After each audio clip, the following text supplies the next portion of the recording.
Samantala sa showbiz, JKT48 Gen 14 ipinakilala na nitong Sabado. Opisyal lang ipinakilala sa publiko sa JKT48 Theater sa Jakarta, Indonesia ang mga bagong miyembro ng naturang group na girls group na 14th generation ito lamang araw ng Sabado.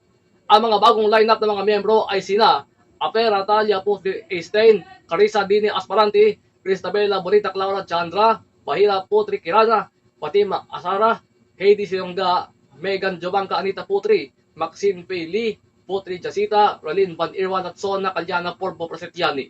Ang 14th generation ng JKT48 ay magiging katuwang ng iba pa mga trainee ng naturang girls group na 13th generation, sina Micaela Cosdianto, Noe Intan, Hagia Sophia, Astrella Virginia Nadugraha, Jacqueline Emanuela Jonathan, Jemima Ebodi Mara Lijaya, Humayra Ramadan Salfiandi, Olirisa Preto Sependi at Bong Aprili Pasca.